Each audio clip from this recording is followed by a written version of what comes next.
there was like homework and you had to do research and write a paper on what saint, for Catholics anyway, what saint you wanted for your confirmation name and why and all this and that, and it was not fun. All this to say, in Conjuring 3...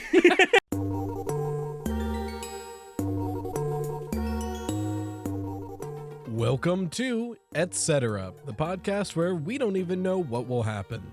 Every episode we spin a wheel of a few topics, and me and my lovely wife Amanda will figure out what to talk about when we get there. So sit back, relax, and enjoy. Welcome back to Etc., the podcast where we don't even know what's going to happen. I'm Riley, or Right Toast. Hi. You have to say your What's my name?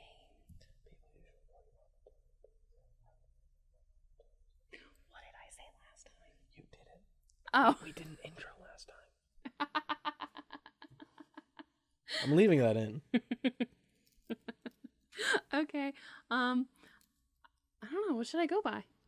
You can say, I assumed you were going to say I'm Amy or Mama Toast. Fair. Yes, that is correct. That is who I am. Okay. So the purpose of this podcast, we want to hang out more, and we need content to put on this channel, so here we are. You're going to hear some floor squeaking, because I have to crank the microphone way up, because this is not the right microphone for this kind of recording, but I forgot to get it. And there are people walking upstairs, so deal with it. And we don't want to wait for them to go to bed in case the chillins wake up. Yeah, because never forget, an alternative name for this podcast was going to be After Bedtime, because that's when we can record.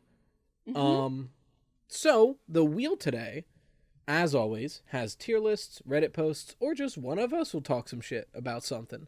Let's spin the wheel and get our first topic. Or press Control+Enter. I don't need a shortcut to click one button. Barely relationship advice. Which, funny, in the spirit of this podcast, I forgot to plan one, so I grabbed it like right before we started. We'll hide that choice for next time. It's a biggin'. Oh, wow. But it's interesting. All right. That font is so tiny. This, I think, is going to be a good conversation. And there's updates, there's edits, so let's get into it. Perfect. I, 28 male, ran into my ex-wife's sister, 24 female, at the store. After catching up, she asked me on a date. I have mixed feelings. What should I do? No. TLDR, that's just the same thing. The TLDR is just the title again. Also, TLDR goes at the end. This man does not use Reddit. Anyway, skipping that. Quick background. My ex-wife is the same age as me, and I've not seen her since we divorced 3 years ago. There was nothing juicy about the divorce, just two kids who got married too young, too soon, and realized it too late. We divorced pretty amicably, and she ended up moving away. I did as well for a time, but I ended up coming back home last year. I had no idea what my ex was doing and didn't really care. I got along with her family until the end, although I did not know her sister that well since either we were in college or she was in college away from us. But I obviously had met her several times and had a cordial relationship with her. Never felt any weird vibes while married to her sister. My ex was not really close with her sister, but they also did not have any ill will toward each other. So, a completely neutral relationship, according to this guy. Anyway, she told me that my ex is engaged and happy, which I was actually happy to hear.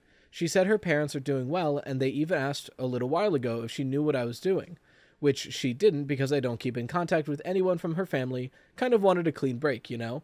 We, me and ex, do have some mutual friends, but I don't think... Oh yeah, the TLDR mentioned that the fake name he gave for his ex-wife is Riley, so we're just going to move past that. Where was I? We, me and ex, do have some mutual friends, but I don't think Riley really knows them that well. It was a nice conversation. Oh no, Riley's the sister. Okay. Before we finished talking, Riley asked me if I would like to have a drink sometime with her. I thought maybe she just wanted to catch up in a better setting, more so than two people leaning on shopping carts. But then she said, but I understand if you don't want to go on a date with your ex-wife's sister. So it's a date. I did end up exchanging numbers with her, asking her kind of lightly how her parents would feel, and got a, they would probably be happy that I found someone they liked. I figured I would rather have the number and not use it than wonder if I should have gotten it. I don't know.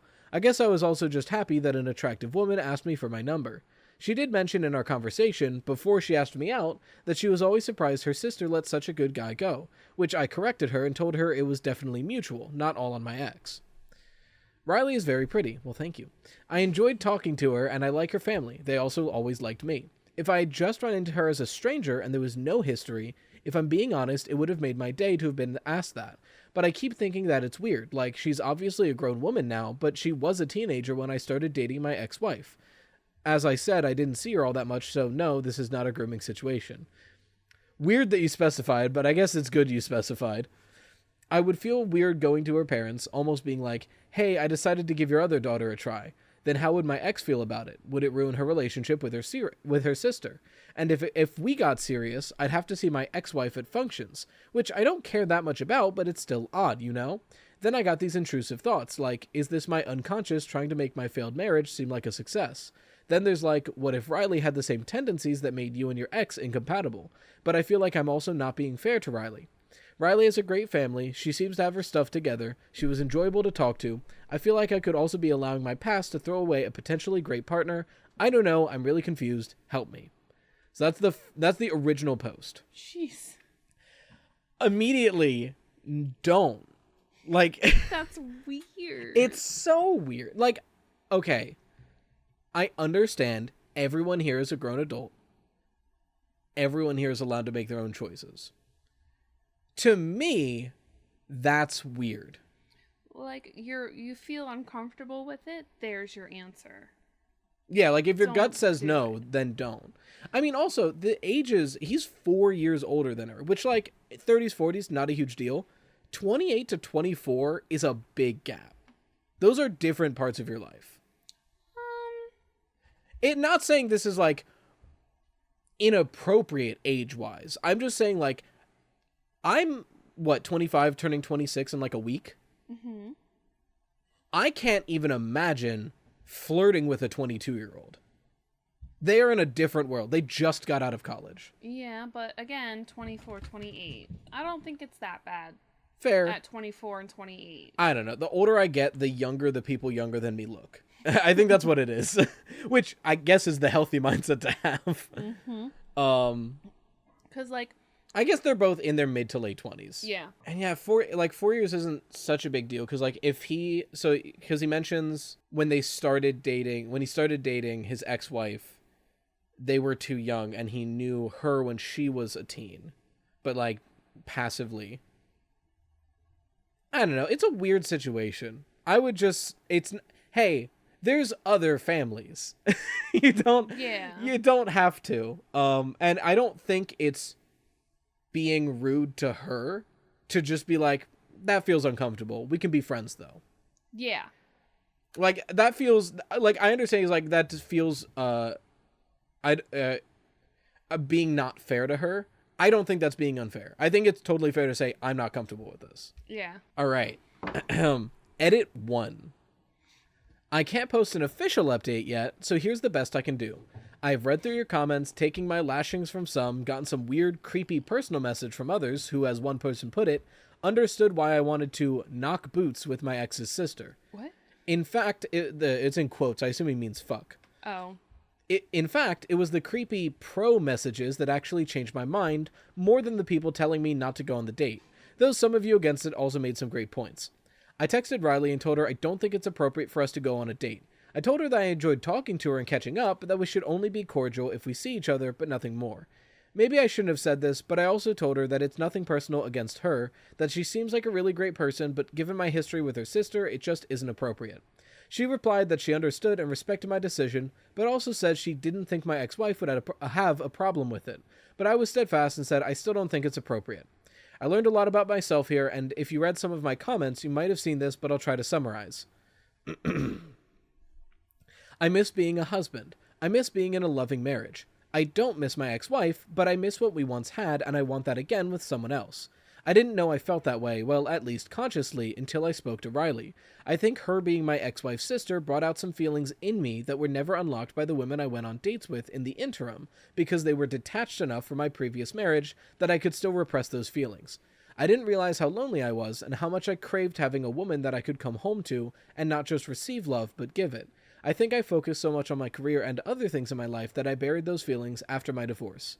Finally, call me dumb, naive, oblivious, emotionally unintelligent, etc., but I'm not a bad person, and I never intended to destroy anyone's relationships. I was also not thinking about sex, thinking with my dick. If you see some of my replies, I didn't even think of some of the conundrums there. I was thinking with a heart with a confused scar tissue, being her. I'm going to talk to a professional about my unresolved love issues, and I want to thank everyone here for opening up my eyes, even if you were a jerk. Except the person who basically accused me of being a pedo, you can fuck off. And then there's edit 2 is just saying, thank you, I didn't expect this to blow up. Yeah, no, I think that's the healthy way to resolve this. Oh, yeah. Definitely, like, uncomfortable, because your default is you're uncomfortable, and then listening to everyone's opinions helped you realize your actual thoughts. That's kind of what I like about the internet, I guess. Yeah, I feel like Am I the Asshole can be semi-unproductive at times, but advice subreddits that have a good comment section are more useful, I feel. And that also depends on who it's coming from. Because there are some people who will just fight every comment until people agree with them. Well, I'm not on the internet crazy. often, but I feel like that was a positive resolve. Yeah, things went well. I don't think there's a net good outcome of going out with her. I think at best it makes everyone else uncomfortable, but you're happy. Yeah. Like, I feel like the only way there could be a net good outcome is if the ex-wife was like, I don't mind. Even if she doesn't, But that's still it's still weird. Like, I'm gonna be real. If I'm the parents, there's no way I'm comfortable with this. That's weird. Welcome back to the family, son. Like, what am I supposed to say? Take two? Like, what? That's that. Especially because it was marriage. Like, dating, I could get past, but marriage and then potentially marrying both sisters at some point in time, there's no way I'm comfortable with. That's weird. That's a Reddit post. All right. Spin the wheel. Spin the wheel. I guess I should prepare multiple. In case these... Hey, we got our first Am I the Asshole? Now, this is the shit YouTube craves. YouTube loves this shit. I get YouTube shorts of this shit all the time. And half the time, the YouTube short isn't even the like, them talking about it. It's just the summary. Which is bullshit, by the way. Okay. Am I the asshole for telling my cousin I can't come to his wedding because of a no-child rule? The final update is at the beginning, so I will not read that yet. My cousin is getting married at the end of August in California at a vineyard. No one in the family is in California, so to go, I need to get a hotel. Me, my mom, and brother found an Airbnb that's relatively close. Also, I should mention my husband is posted abroad and won't be coming. I was going to fly to the US for this. Okay, so they don't even live in the US. Wow. The invite came out only 3 weeks ago, and we had to scramble to find a place. That's crazy. Wait, so when was this posted? This was posted 26 days ago. Let me refresh to make sure that's accurate. Yeah. So, they got an invite. So, you have a wedding at the end of August, and you're inviting people who don't live in the US, and their invite arrives in July. That's crazy. Hold on. Like, you're supposed to send, like, the invites should arrive, like, 2 to 3 months before the wedding. And also, did you not send save the dates? Is this kind of like an elopement wedding, almost? Yeah, like, that's already... You're not the asshole for not going. Like, immediately. If a cousin needs me to fly across country, I need 4 months advance at least. Because that's like a week-long trip, essentially. That's crazy. The issue now is that I have a 4-month-old baby who only breastfeeds and won't take a bottle. She had to drink from an open cup one time because I needed to take a driving exam, and that's the longest she's ever been away from me. They just let us know that no children under 12 are allowed. So I told them that logistically I can't come. They suggested that me and my mother go back and forth to the Airbnb to watch the baby, and I said it's just too big of a deal to fly all the way there, pay for an Airbnb, and then go back and forth during the wedding. It just doesn't seem worth it. What? It's a lot of effort to do all that by myself with a small baby. The Airbnb and plane are still refundable at this point. My cousin is mad that I'm canceling as they paid per head and can't reduce the amount at this point. I said they can try and find someone else to invite. I said it's his fault they didn't write the child rule on the invitation. I have words. He said I should not be stingy and get a babysitter. I don't know anyone in that area of California, and honestly, paying for a babysitter on top of an Airbnb and flight is ridiculous to me. He said it's standard to not bring children to weddings. False. So am I the asshole for canceling close to the date because I can't bring my baby with me? There's edits and updates, but I already have words. Holy shit, this is the worst planned wedding I've ever heard of. Did you what? Oh my Okay. god. Because I didn't read. I read the title and I like skimmed it. I picked this because I thought it would be a worthwhile discussion on like. I think a child-free wedding is totally fine, and I understand that's not feasible for some people, but I think if you have a child-free wedding, you have to be okay and expect people to not go. Exactly. Child-free weddings are fine. I don't necessarily agree with them because I feel like they're as part of, like, if you have children in your family, that they should get to celebrate their special day with you. And I feel like kids make weddings a lot more fun because they're cute when they dance and they get excited. But you're paying for your wedding. Well, maybe you're paying for your It's wedding your or someone wedding. else is paying for it. It's your wedding. You can have a child-free wedding. I don't care. I can try to make accommodations for a sitter, but you can't get mad at me if I can't do it. Especially with a 4-month-old. You are still postpartum at that point. Like, there are things you have to consider. Yeah, I mean, like, I brought my baby 2 weeks postpartum to a wedding. We made it work. You know, and sometimes you can, but also that was like we drove to it. You Yeah. know, if we had a friend in let's just assume like California, they said they're abroad and they have to fly. Let's just assume Canada, right? Vancouver. It's a short flight even. Yeah. I'm not bringing a 4-month-old baby on a plane. First of all, Even if I could bring my baby to the wedding, I'm not going that far. no, that's going to make everyone in the plane miserable. And frankly, I feel like if you're changing time zones, like God forbid they're like in like Asia or like Europe or like not north to south, your baby's gonna have jet lag. Imagine what a 4-month-old jet lagged baby is like. That's when their like first like milestones really start coming in, and they start either probably sleeping really bad, and they're starting to have tea around 4 months. It's a disaster. Like, no. So like already, even if it's not a child-free wedding, I'm not going. And here's the other thing. I don't know how close this family is. In my mind, I would like to go to my cousin's wedding. It's not the end of the world if I can't go to a cousin's wedding. Yeah. Like there's it's not a sibling, not a parent, not immediate family. There's an extension to that family already. And like I'm very detached to my family, so maybe that's just me. But like sure, I like to go to weddings in general. I like celebrations and food and friends and family. I love that. But like if I can't go to a cousin's wedding, I'm not broken up about it. Yeah. I wouldn't be mad if people didn't come to our wedding because our wedding was Halloween and their kids wanted to trick or treat. Yeah, and like I get it. Their kids were invited. But I knew a lot of them weren't going to come because they wanted their kids want to trick or treat and not go to a wedding, and that's fine. Also, and it always comes down to this too. We cannot control our emotions. You cannot control your emotions. That would make you a robot. The only thing you can control is how you act when you get those emotions. I understand feeling hurt if someone you want at your wedding won't or can't go. The proper response then, and I get you're doing a wedding, you're under stress, you're not going to act your best. You can be sad about that. You can feel hurt about that. Don't get mad and yell at the guest. Because then they're not going to want to go anyway. Mm-hmm. Like, first of all, you shouldn't do that because you shouldn't do that to people. But even if we're just sticking in like, I'm stressed, I'm selfish right now because I'm trying to plan a wedding, I'm one-track mind. Even logistically, don't yell at someone you want to come to a thing. Because if you yell at me, I'm not going to anything you host for a while. Now, granted, it didn't say they yelled at me, but like they said they're being stingy and shit. Like so I get this tone. And you should always expect at least 10 guests not to show up day of. All right, so edits for clarity. So I guess we'll move on to because there's more to this post. Edits for clarity. Short notice is because bride is pregnant. Okay, good to know.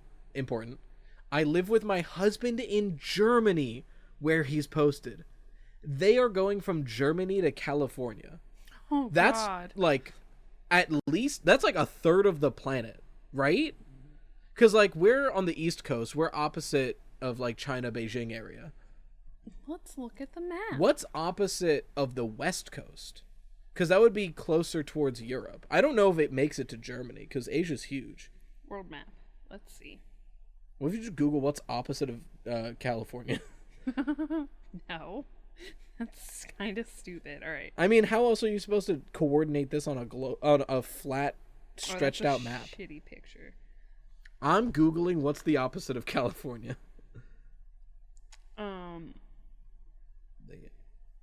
Sit.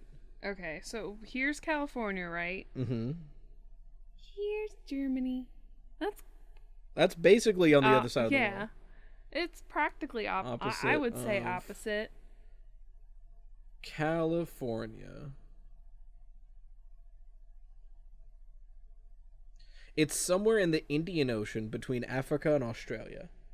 Oh, right, because it's Northern Hemisphere. Yeah.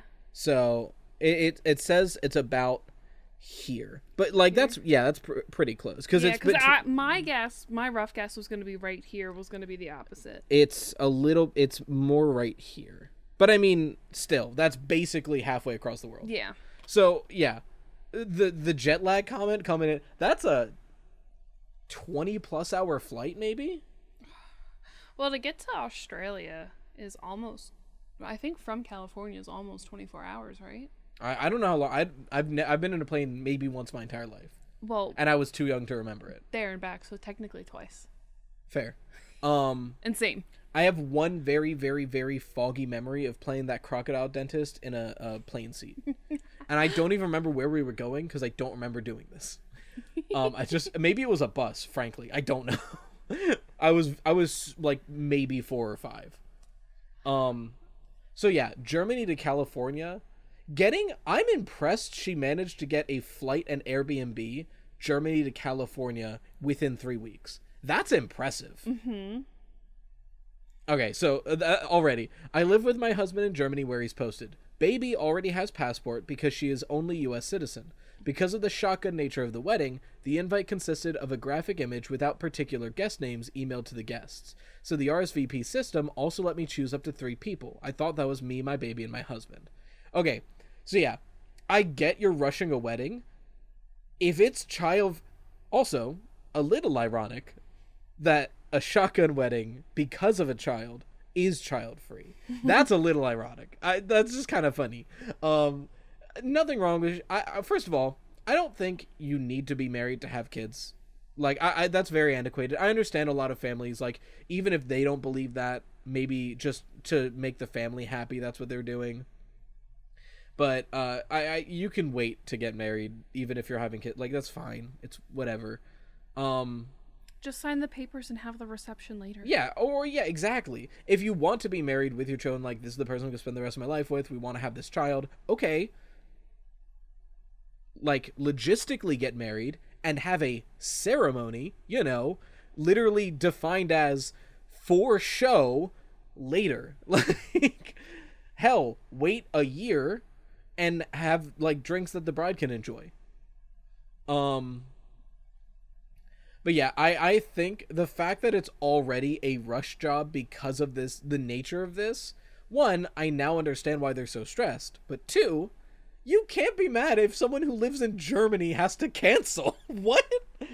I have extended family we invited to the wedding who live in, like, the middle of Europe. I have, like, 2 family members out there. We invited them. We didn't mark them down as coming. Like, it's nice to send them the invite. Maybe we'll get a nice wedding present. I don't expect them to fucking come. Like, For real. that's crazy. Update. There's 2 updates. Update 1. Apparently, about 30 people have canceled because of this, and that's why they're complaining so much about the costs. Yeah, that's what happens when you invite people to a wedding 2 months away. And didn't specify And you didn't wanted specify no child. free. You have to put it on the invite. If the invite said no children allowed, you wouldn't have this issue. Final update. They have decided that a child-free wedding isn't feasible. They will also be setting up a children's play area. Frankly, I'm still not going. I said this before. 4-month-old baby, I live in Germany. You want me to fly to California with a 4-month-old? I'm not going. Are you kidding me? He has 12-hour jet lag. Oh my god. That baby is not sleeping until a week after you get back. Like, that's crazy. They don't even have a circadian rhythm yet, and you fucked it. That's awful. That's crazy. And, like, look, I'm not saying it's, like, unacceptable to invite someone who lives halfway across the world. But you have to expect they're not fucking going. I'm incredibly surprised. For a cousin's that cousin must be, like, a best friend to you. I'm sorry. If I live in Germany and I have a 4-month-old baby and I get a wedding invite, if it's not my sister or your sister, I'm not going. Maybe I don't. Matt's name is out there. Maybe like Matt and Maggie. If maybe them too, I'll put them in that category. But if it's not those 3 people, I guess 4, because you know one of them's a couple. I'm not fucking going. I'm sorry. That's crazy. Yeah. Especially in a situation where the 4-month-old is breastfeed only. That complicates it so much more. Because if we're in Germany, worst case scenario, husband's already not going. Granted, he's posted, so he can't like watch the baby. I assume that means military. Yeah. I'm sure there is some kind of nanny you could hire to like be there for the 4 or 5 days you're gone and bottle feed your baby. But your baby doesn't bottle feed. So you have to like open cup pour it in their mouth, or at this point I would just use syringes. Yeah, honestly. Go back to the syringe. That is if they used it. And that's another thing. It's easy to find a nanny. It's probably really hard to find a nanny who's capable of doing that. Like like not necessarily trained, but like an educated, well-practiced nanny who can like feed a 4-month-old breastfeed only baby. Yeah. With syringes. That's something that has to be taught. That's why we need wet nurses back. Yeah. No, that's crazy. I would only go if I didn't have to bring the baby, frankly. Like, and in that situation, you kind of have to. Yeah. Yeah, the verdict was not the asshole, by the way. Because Jesus Christ. This is such a mess. One of the messiest Reddit posts I've read. We'll hide that choice. That's our Reddit for today. I mean, to be fair, we can always just leave them on, and I can just make a catalog of things to pick from. But I don't have that yet, so no, not today. Right now it's topics, email, or tier list. Let's spin the wheel. Tier list. It's 50-50 for a tier list. Tier list. This is the closest wheel I think I've ever seen. Because it was literally, like, every spin has been a centimeter from the next choice. That's but it's funny. My topic. Now you get to hear him talk more. Well, the point of the topic chunk was something one of us is interested in that we want to talk about with the other person. It's not just a monologue. I'm just That'd teasing. be crazy. Welcome to the couple podcast where every so often one of us talks for 20 minutes straight and the other one shuts the fuck up. I don't even think I could talk that long. I have a couple ideas. The question is, like, what could we talk about? Okay, well, list your ideas, and then I can pick it. Some of these also verge into tier list, like, type stuff, because, like, one of them was, with the good video game movies we've gotten, what other franchises do you think could be done well? And that's kind of like a tier list. It's also kind of... Really. It verges into that, like, ranking, quote-unquote, type. But it's not really. One of them was just kind of talking about the cookbook we just got, but I don't feel like getting it. Do you want me to start? Yes, I need examples. Okay. I'm not smart. You are smart. So it's very interesting. Something you guys will learn through the course of this podcast is I have very general, broad likes and dislikes, and she has very eclectic likes. Very specific. Eclectic, specific, you know, like, a good example. Oh, I had I literally said it like yesterday, and I can't remember the bit. The bit is gone. The bit is gone.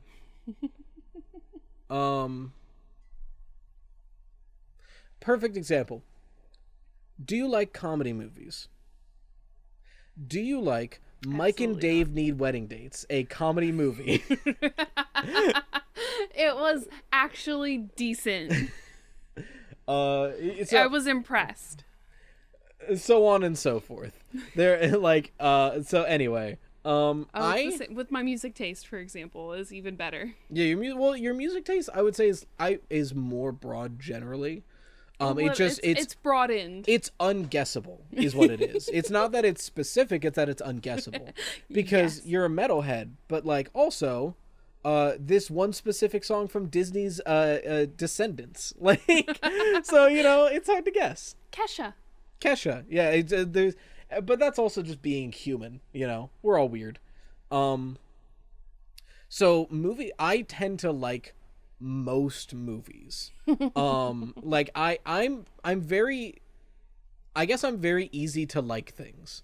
I like liking things, I think is a good thing to like. I enjoy, and part of that is I think I enjoy other people enjoying things. So even if I don't like a movie, if I'm hanging out with someone and they love this movie and they want to show it to me, I'll probably end up enjoying it because of their enjoyment from it.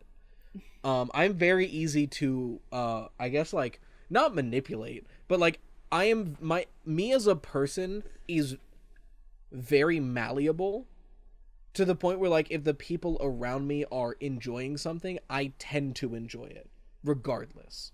And I'm so malleable to a point that have been times where we will binge watch a show and I will subconsciously act similar to one of the characters from that show. And I don't do it on purpose. I don't like doing it. But it's just something that my brain does. I don't know, trauma, I guess. So when it comes to movies, I think I tend to like, and this kind of goes for stories in general. As much as I enjoy heartfelt, like deep emotional pieces, I think I get the most enjoyment from a movie that is light. I tend to like not necessarily popcorn movies, because when I hear popcorn movies I think like trashy comedy, and I don't like adult trashy comedy like Sausage Party. I'm never gonna fucking watch or enjoy Sausage Party, or like any of the 100 adult comedy movies where it's two dudes on a cover with a red text font and they're like and holding like a beer. Like I'm not gonna watch that movie. I don't give a shit about that kind of movie. But like when I say popcorn movies, something like now, not to say simple, right? Fantastic Mr. Fox. Is that an emotional movie? Yes. Is it incredibly specific and well designed? Yes. Is it a story about a fox stealing apple cider? Yes. But like it's light, it's funny, it has its touching moments. I feel like that's the kind of movie I gravitate towards, where it doesn't necessarily take itself too seriously. Something I can't stand are Oscar bait movies, where it's not necessarily because it's sad or tragic, but because like it so desperately wants to be deep. And you can feel that like everything going into it is like, oh, this is going to be deep. Whereas it's not just telling a meaningful story that is deep, I guess. I don't know. I feel like that's also like hard to clock. And I'm not the best at clocking it. But like every now and then, if it's too artsy fartsy, it loses me. I guess is a good way to say it. Artsy-fartsy. Like fucking The Babadook. Oh my god, that was What terrible. a terrible horror movie. And I like horror movies. And I like horror movies where it's a metaphor. I like that. The Babadook was so artsy-fartsy and boring and slow. That's one thing I can't do is slow. Other artsy-fartsy movie. Horror? Yeah. It Follows?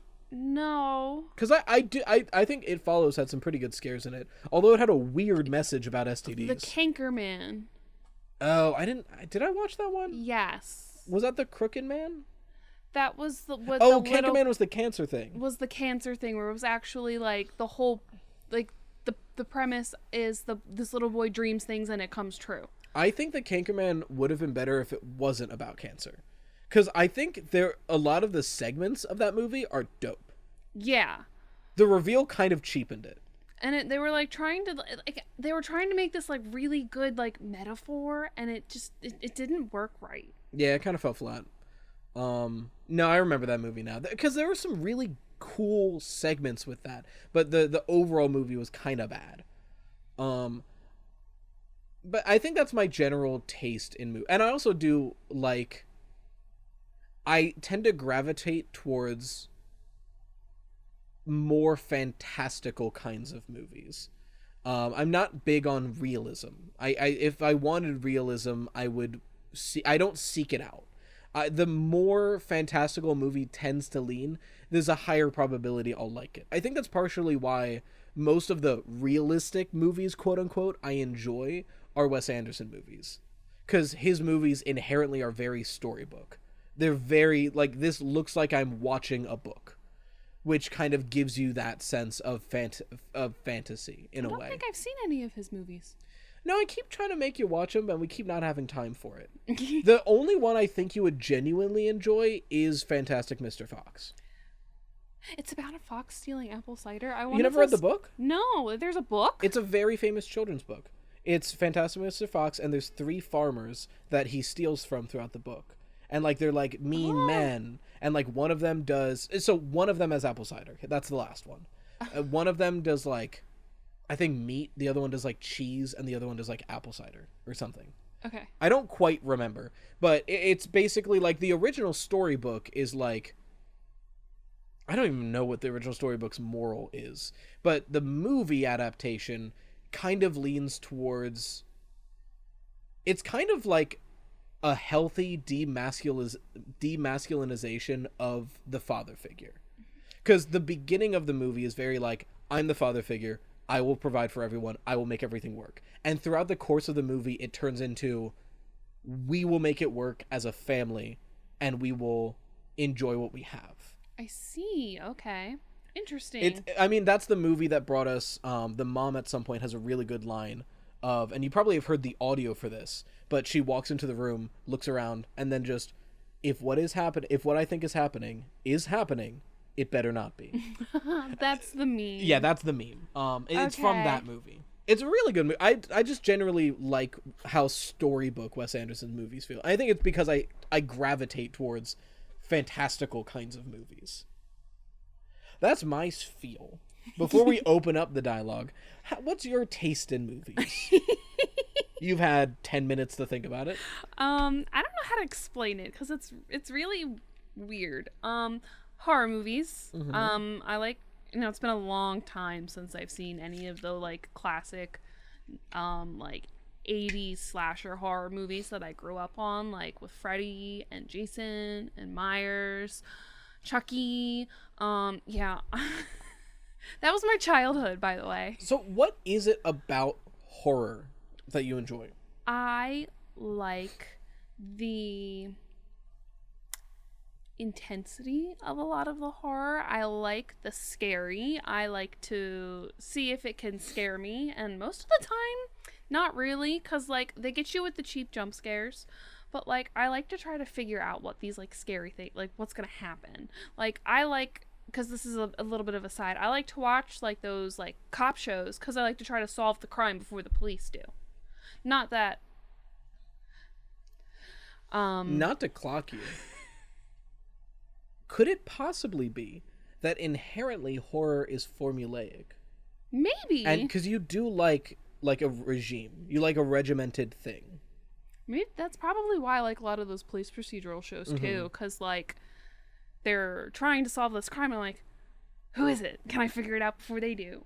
Or is it going to be wild? Is it going to be predictable? And I like to read a lot of the murder mysteries too, because it has like the same like formula, I guess, and I like to try to figure out what the plot twist is going to be.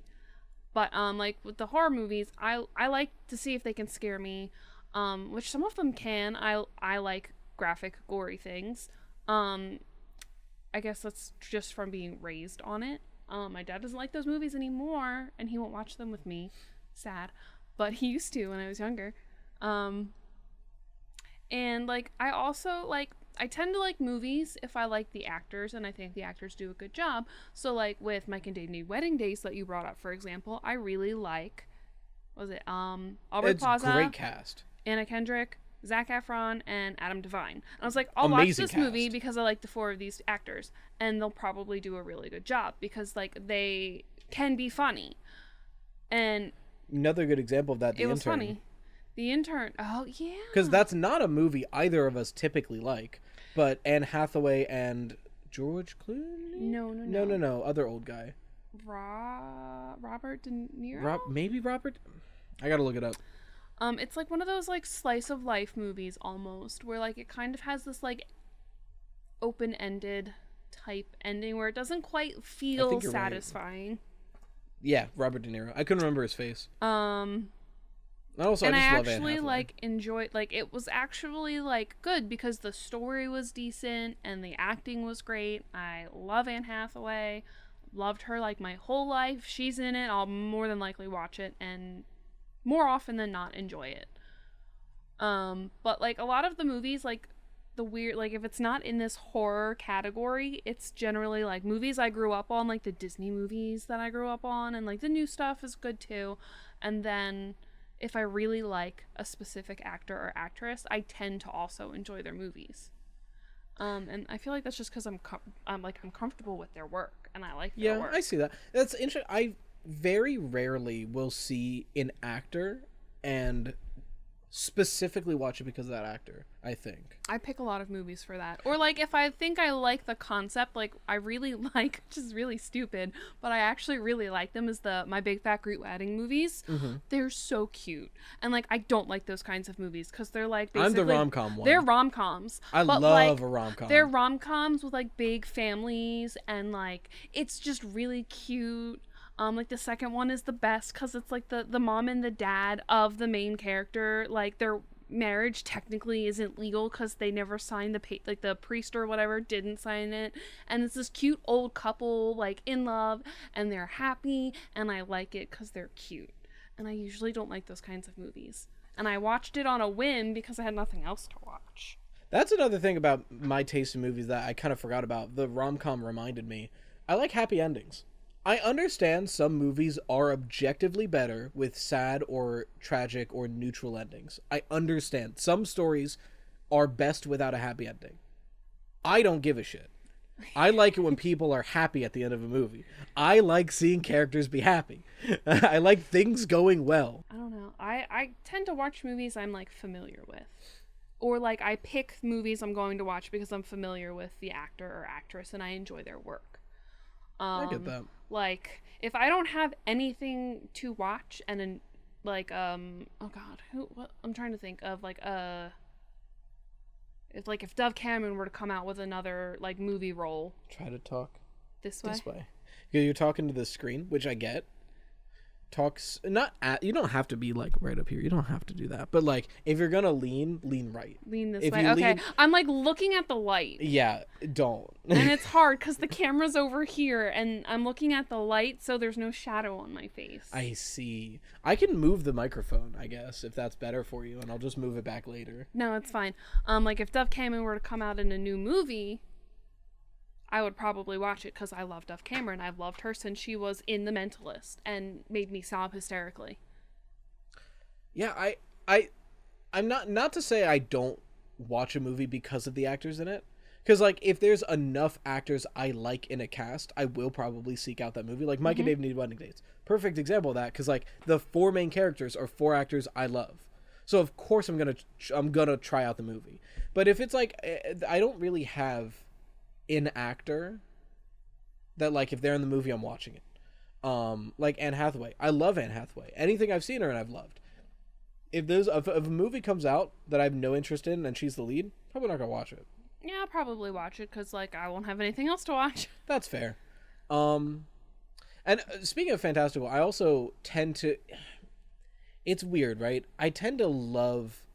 I've said it before, if there's a word for weeaboo but for medieval stuff, That's me. Like, if there's a word for, like, the level of weeaboo, but for medieval stuff, that's me. I am a freak for medieval shit. I love medieval shit. That being said, there aren't that many good medieval movies. Like, medieval fantasy movies. The Dungeons and Dragons movie, scratch that itch for me. It was actually really good. It was really good. Liked the cast. I liked it's Dungeons and Dragons, so I'm familiar with a lot of the stuff they're doing. But like, an issue that I have, I can't do slow movies. It doesn't necessarily need to be like quick, but the moment a movie is slow, I'm checking out. I cannot do it. So that being said, I don't like Lord of the Rings. It's too slow. It's too slow. I'd rather watch Aragon. I'm sorry. And Aragon, not a good movie.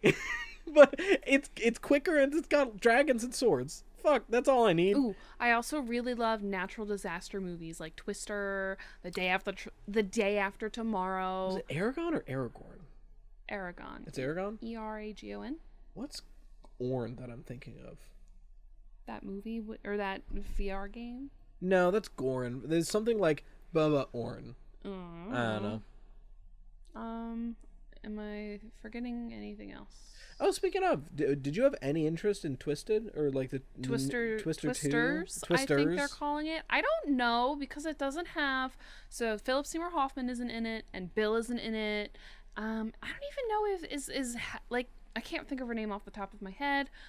I think her name is Helen Hunt, who plays Jo. Is she even in it? I have no idea. I've only heard that people are like, yeah, it was pretty good. Because, like, part of me doesn't want to watch it because, like, there's 2 of the characters are dead.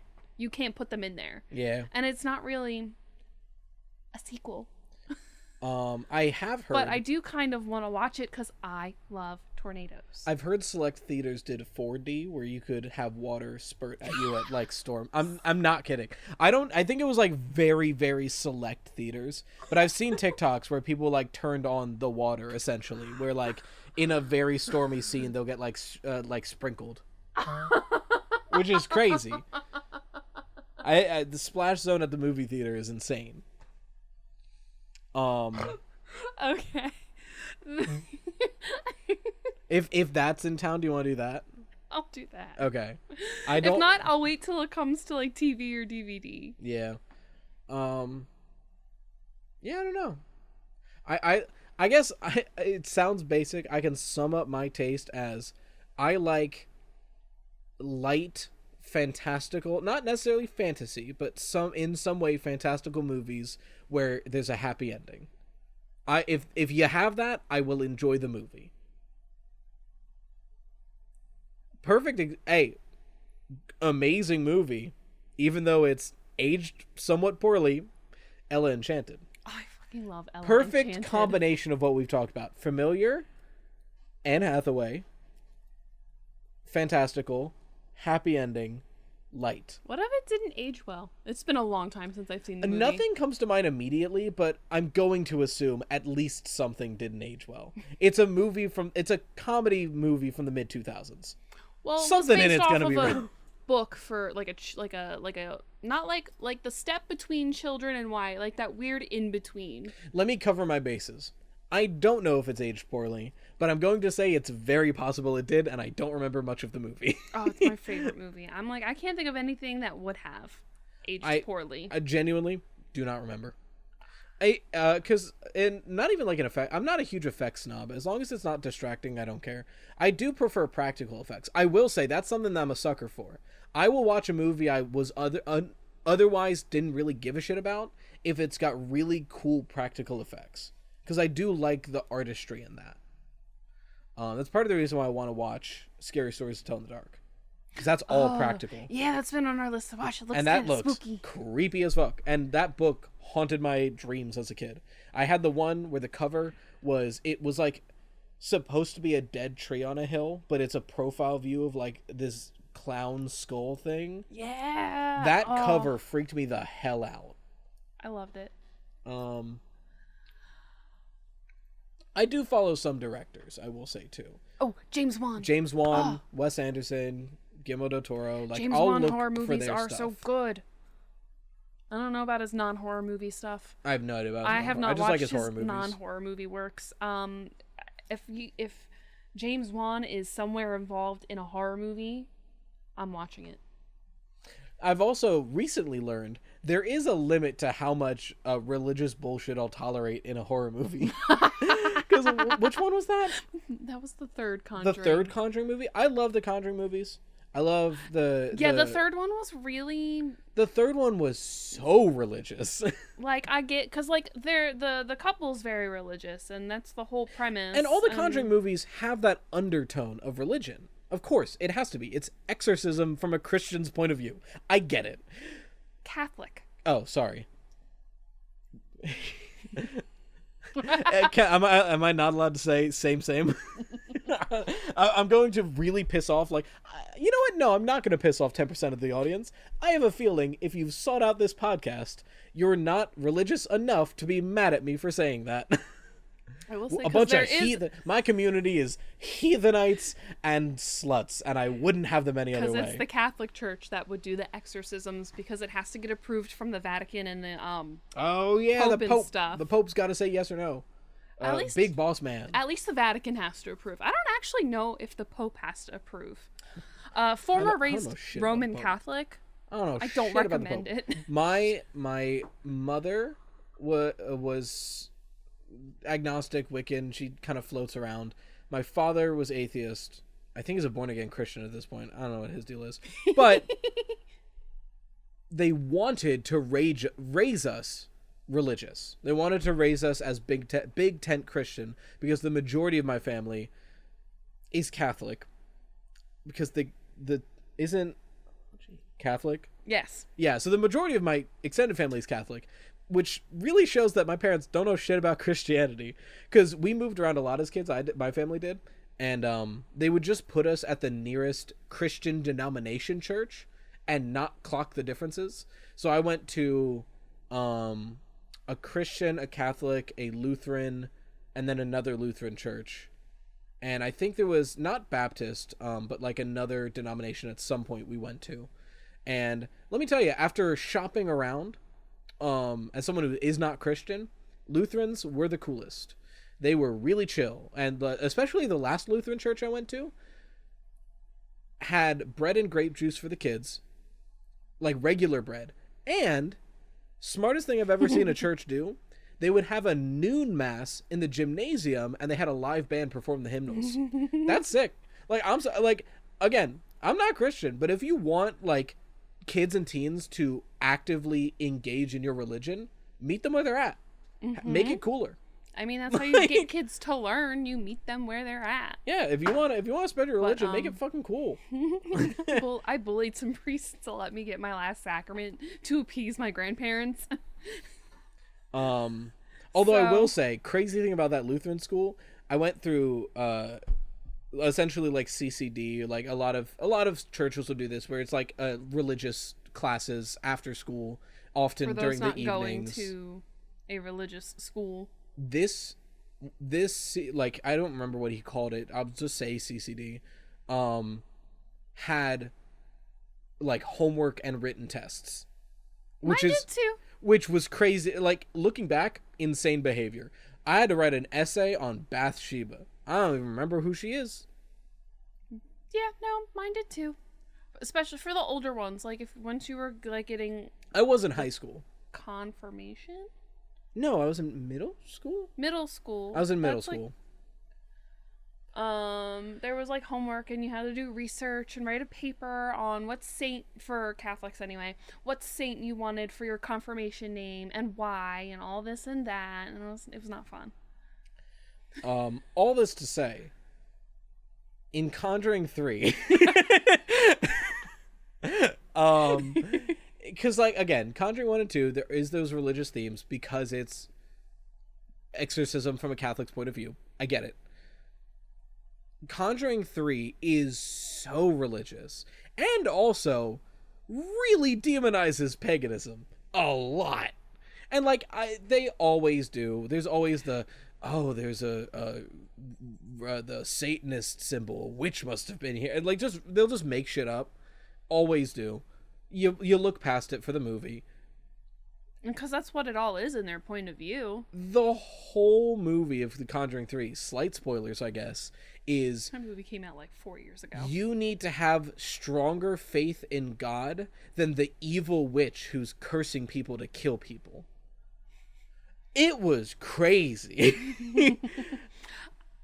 I don't even think she was a witch. I think she was just a demon worshiper. I don't know, dude. Because she's like trying to bring the devil, and like, oh, she's a witch because she worships the devil, which isn't a thing. Those are two different groups of people. Both of them are very nice. Like, it's just a whole thing. It's because that's what all of those kinds of people see. Yeah, and look, I get it. Like, I always go into that kind of a movie going like, it's a movie, it's from their perspective, I want to enjoy the movie. But this one was so over the top and so overt that I'm like, I feel like I'm in a mass. Like, I feel like I'm in a pew listening to a preacher talk about this, like, sin. Like, Yeah, it was kind of boring, not scary. yeah, it was also not that scary. The moment you put a human face behind, I tend to not be afraid of, like, human monsters in movies like that. Speaking of movies we have to watch still, we still have to watch Cabin in the Woods. That movie's great. Everything I've seen from it is awesome. I want to watch it in its entirety. Do you know the premise? Because I don't want to spoil it if you don't. I don't know. I don't think I do. Okay, then I won't say shit about it because it's best enjoyed blind. Okay. We'll watch it at some point, maybe later today. I don't know. All right, I guess we spin the wheel again. It's been an hour. All right. That movie's topic took up a good 20-30 minutes. Oh, I should have supposed to hide it. If you just want to do a tier list, we can do a tier list. If you keep chanting it, you're never gonna get it. You almost didn't get it. All right, so to the tier list. I really wheel. want to do a tier list. Hopefully this one doesn't take up 45 minutes like the last one did. The last podcast was an hour and a half, and 45 minutes was the candy tier list. By the way. Open. So take off candy. Anything off the top of your dome you want to add. Best cartoons. Now this is specifically cartoons. Anime is a separate thing on the wheel. Should we then specify between like Disney, Nick, and Cartoon Network? I think or it put would be them all best together? to put them all together, but go like late 90s to early 2010s. Okay. Like that era. I guess like 2000s is the era, because I'm sure if someone makes a 2000s list, they're going to include something that started in 98, you know? Let's just look up 2000s cartoons. Featured cartoons templates. Female cartoon hotties, and the first picture is a 16-year-old. Let's go! Okay. Again, it's the Vanessa from Phineas and Ferb. We were children when that came out. When I was a kid and watched it, yeah. But like, I'm not doing that list as an adult. That's asking for trouble. Ultimate cartoon animated series list 500 plus? No. Too many. I wonder if they have quizzes here now? That's crazy. Okay, let me What was search. that really old school website that had like quizzes? Man, and, like, I was on it all the what was time. it? I couldn't tell you. I think it was like connected to Nick at some point, or like Nick like Teen Nick or something. It was like I don't know. It had quiz something. No. Not Quizno. That's that stupid Hoagies thing. That's not what I wanted. I hit enter assuming it would bring me to a list. It brought me to the top autofill, which is a 2000s Spanish cartoons. Maybe the move here is pick one channel, because it seems like none of these are having the shit we're looking for. All right, let's just. Actually, wait. This is 67 for 1999 to. Oh my god, it's got. Okay, never mind. It's got 4 rows, and one of the rows has Caillou in it. What the fuck? I was gonna say we can just Cartoon Network was right there. Just do Cartoon Network. It's right there. Two Stupid Dogs. I don't know what the fuck that is. I've never heard of it. Never watched / don't remember. 16. Okay. I didn't watch it a lot because I think 16 came out when I was too young for that demographic, and by the time I was 16, it was an old show and I was already watching anime. I never fit this demographic. I I kind of aged out of Cartoon Network at that point. because that came out like around like after season 1 of Total Drama Island, I think, and that's kind of where I stopped watching Cartoon Like, Network. I've seen clips and I've enjoyed the clips I've seen from it, but like, I've never really seen watched clips it. and memes and screenshots and stuff, but I've never watched it. I guess just don't remember / never watched. A Pup Named Scooby-Doo. I loved this one. I never watched it. I'll give you the reins. I've only watched it after having kids and having toddler watch it. This was one of my favorite morning cartoons to watch. It's really corny. I mean, it's Scooby-Doo. I loved it. Like, it's a perfect, like, young children's show. It's like a really nice, like, I don't know. I loved it. So it was really for good. shows like this, how are we going to rank this, right? Because, like, objectively, it is a bad cartoon because it's made for children and, like, made for young children. But should we, for, like, young children's cartoons, rank them according to what they're made for? Like, for a young children's cartoon, it was a B. I or would a just C. rank it to how we enjoyed it when we watched it. Fair enough. And that's not to say young children's cartoons are always bad. Bluey proves that wrong immediately. But I didn't watch it until after we had kids, so you can rank it. A. Fair enough. I loved it that Adventure much. Time. Never really watched it. I always thought the commercials were annoying, so I refused to watch it. I'm kind of tempted to watch Fiona and Cake, because that's the, like, AU that's a little bit more, like, it's meant for an older audience. It's meant for the people who grew up watching this. And it seems a little bit more serious. I don't know. I've never watched it, so I'll Never watched. beep. Can you read that? Almost Naked Australia? Is that true? That looks I've never not seen familiar. this in my life. All right, pull up some Is that pics. real? Hold on. Almost Naked Australia. Almost Naked Animals. I think I remember seeing commercials of this. I don't recognize it at all. For Like, anyone what wondering is why this? I said Australia, the font is incredibly small. Yeah, I have a feeling I would not like it. What is this? Yeah, what is this? It looks like it's the category of cartoon where it's like a slightly gross out cartoon aimed at young boys. That's my guess. Gumball. I appreciate the mixed medium nature of it. Never watched it. Yeah, I was out of Cartoon Network at this point. This is a little past our time. Apple and Onion, past our time. Atomic Betty? the I was about to say the fuck is Atomic Betty, but I think I recognize this. Actually kind of liked it, and I forgot she was a ginger. I have no thoughts. I remember seeing this around. I don't think I ever watched it. I remember really enjoying it. I couldn't tell you a damn thing about it. I'll put it next to a pup named Scooby-Doo then. Put it at B. Okay. Baby Looney Tunes. I never watched it. I loved Baby Looney Tunes. Oh, really? I never did. watched it. It was so cute. It made me like the Looney Tunes characters. I had a Game Boy game about Baby Looney Tunes that I loved. Oh, no, it wasn't... I think it was Tiny Toons. It was one of those, like, offshoots. But I loved that Game Boy game. It actually made me like the Looney Tunes characters. All right. B. Fair enough. Batman Beyond. Never watched it. Never watched I've heard that it's one. good. Ben 10. Oh. Now we're getting to some shit I recognize. I really liked Ben 10. I not only loved Ben 10, one of my biggest role play shows, like growing up, acting out like as if I had an Omnitrix. That's what it's called? Yeah, the Omnitrix. Okay, I couldn't remember what it was called. I just know it as the... Yeah, one of the cool... So smart of them to have the main gimmick be so easy to mime. Because I was pantomiming that shit once a week. I fucking loved Ben 10. Are we saying S?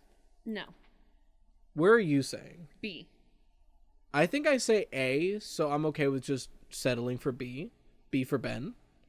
Great cartoon. Ben 10 Alien Force. Is that the teen one? Yeah, that's the one that came out right after, and I remember trying to watch it, but it wasn't airing, like, in order, so I never got to finish it. I think... And I think I technically liked it better than Ben 10, but I don't have memories. I think by the time it was coming out, it was trying to like be the you grew up with Ben 10, now have this. I didn't want this. I wanted either Ben 10 or like anime or something. So I don't think I ever really watched this. This was towards the end of my Saturday morning cartoons era. Never watched, don't remember? I watched it. I would put it at like... See, I liked it more than Ben 10, but we can put it at like C. Okay, we'll put it at C, I guess. Ben 10 Ultimate Alien. Did not watch that. Don't know what that is. Ben 10 Champs? Omniverse. Omniverse? Never even heard of it. No idea. The new Ben 10 that There's looks a shit. New Ben 10? Yeah, it's been like Coco Melonified. I don't know, what is this? Which Batman is that one? It just says Batman. Oh, okay, well that's not helpful. Camp Lazlo. Okay, here's the thing. Looking back, I don't think I would enjoy it, but as a kid, I loved Camp Lazlo. I fucking hate Camp Lazlo. So it's going to C is what I'm hearing. There's not even an F tier. No, it's D, or I guess what is this is our F tier technically.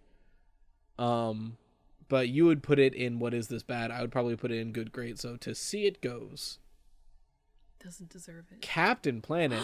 I never watched Captain Planet. I loved Captain Planet. That was so much fun. My Captain Planet was Magic School Bus.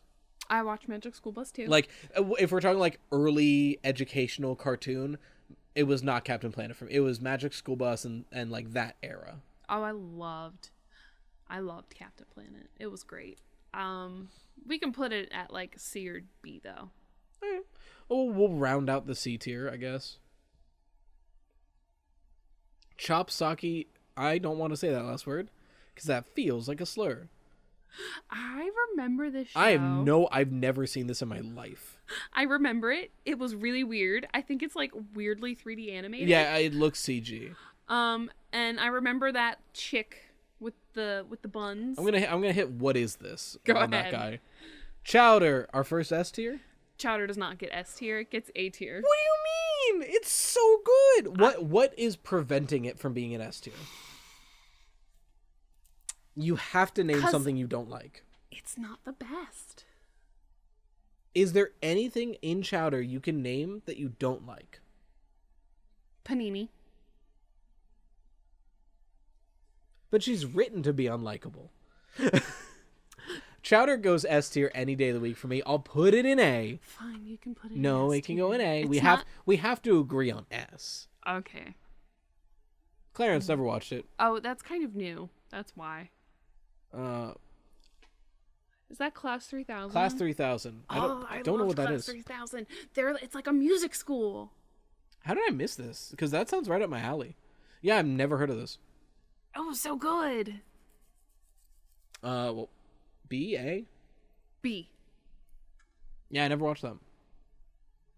Cloudy with a Chance of Meatballs had a show? And it was on Cartoon Network? It looks cute, but yeah, I didn't even know it existed.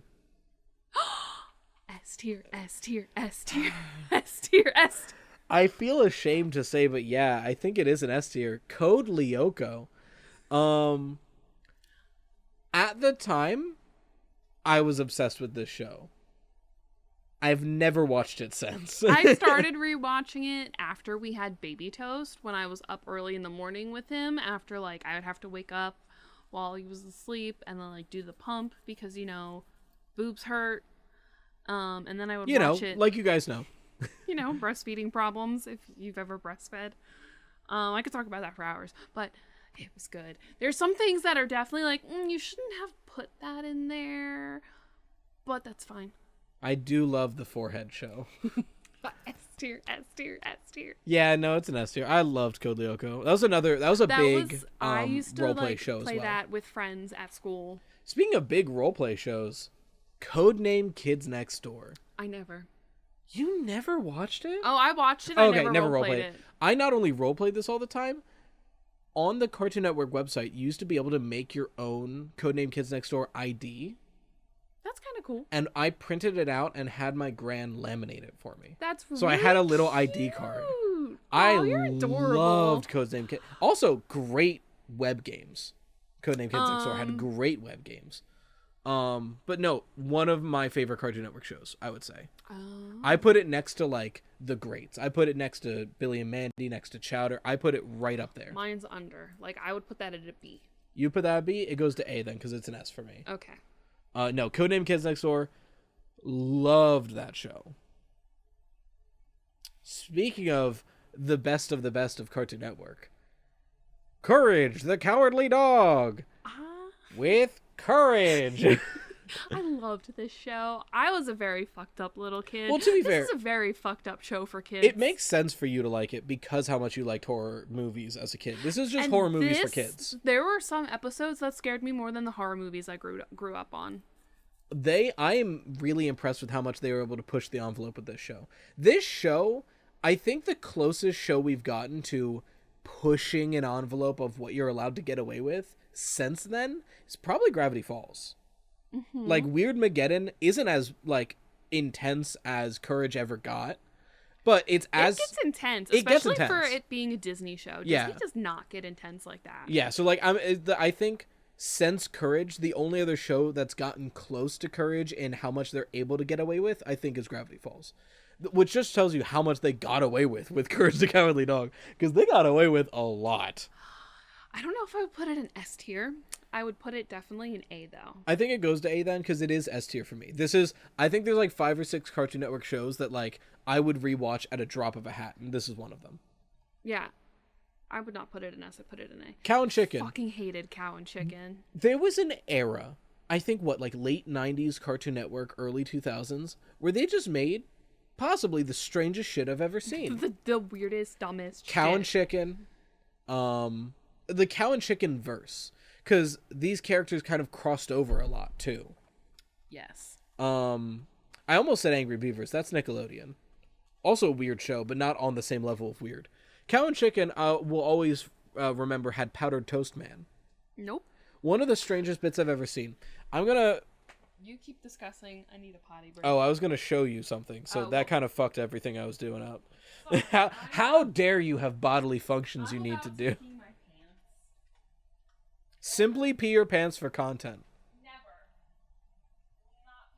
Oh, Powdered Toast Man is Ren and Stimpy. I'm wrong. It's Powdered Toast Man.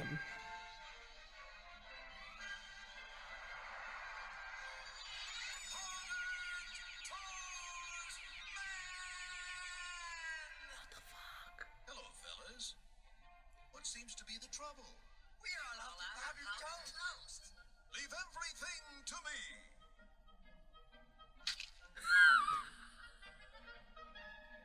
It keeps going.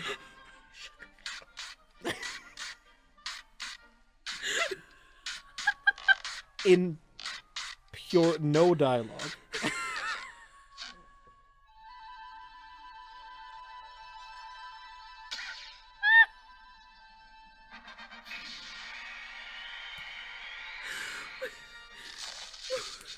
What in the stoner shit is this?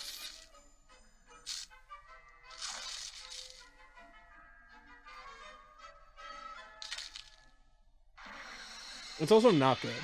Oh, right, I forgot. How could I forget? I'm sorry, fellas. I almost forgot.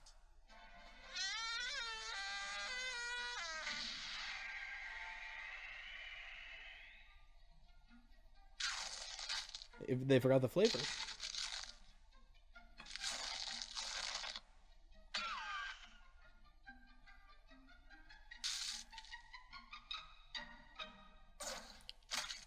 So that's... You just fart for flavor? Yeah. Powdered Toast Man's fucking wild. I do appreciate a silent bit. It goes on long enough that it comes back around to being very funny, actually. That was kind of like headache causing. That's so fucking stupid. So that What God is- bless Powdered Toast Man. It has never left my mind. What in the stoner shit is that? I don't know. Ren and Stimpy had a whole board game called Don't Whiz on the Electric Fence, dude. Okay. Anyway, what is this? What is this? Craig of the Creek. So That's also newer. I've seen a couple episodes of this just from it being on TV. This is a really good show from what I've seen. I think it's been on my... I don't know. I've seen a lot of really good things about this show. I have not watched it. I have not so it goes watched to it. have not watched. But if I were to just, if you like gun to my head said like, pick a show for your kid to watch, I'd probably pick this of like current Cartoon Network. Everything I've seen from this seems very good. The Cramp Twins. I don't know what the fuck that is. I remember it. I think it was terrible. I think I remember that blue creature of a human. I think there was an era where you mainly watched Cartoon Network and I mainly watched Nickelodeon. Because there's these shows that you clock that I don't, and I think that's when I was more so in Nickelodeon territory. I don't know. I watched a lot of cartoons. I watched a lot of Cartoon Network, but I think it was just after this era of stuff I don't recognize. Anyway, I got no clue. What is that? Oh, Superhero Girls. It's like a new. Oh, the DC superhero girls. Now Yeah. I can see the characters now. I've not watched it. I haven't watched it. I think it's pretty new, right? Yes. Dexter's Laboratory. Do I put it in S? I don't. I love Dexter's Laboratory. I put it in B. It comes to mind of shows I think of I loved this show as a kid, but I can't really point to any like it's not as memorable as other shows I watched as a kid. I put it in like B.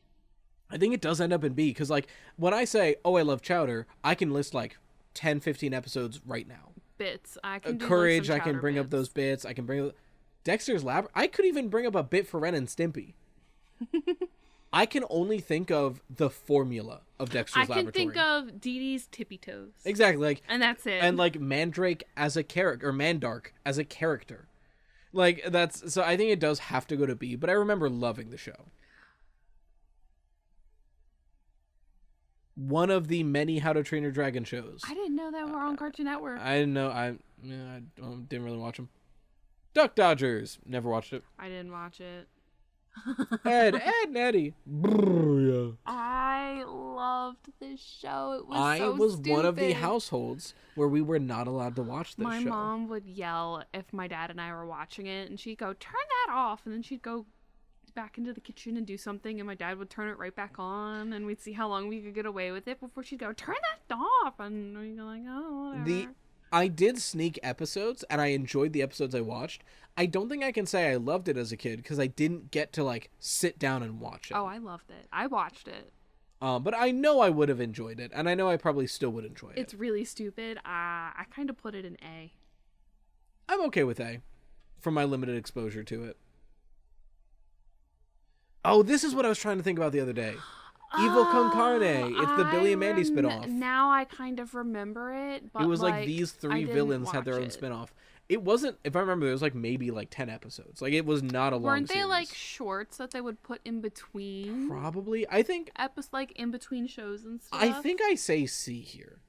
Because like it was good only because it was more Billy and Mandy. I didn't watch it, so So I think just C. It was alright. I forgot this was Cartoon Network genuinely. Foster's Home for Imaginary Friends, easy S tier. That is one of the like creme de la creme, top shelf, best cartoons of this era. Would rewatch it any day of the week. Perfect cartoon. I did rewatch it. I think after I had Toddler Toast, It's very I rewatched good. it. Second S tier is Foster's Home for Imaginary Friends. The Garfield Show, terrible. Actually, very bad. I watched it. I don't like Garfield. Had musical segments that were also bad. What? Really? That sounds Did you not terrible. see the meme No. going around? There was a meme going around where Babe, am I on the internet? fair. So there was a meme going around where it wasn't even a meme. It was just, hey, look at this song and how bad it is. Like grilled cheese? Yeah, like grilled cheese. Garfield Show. What was it called?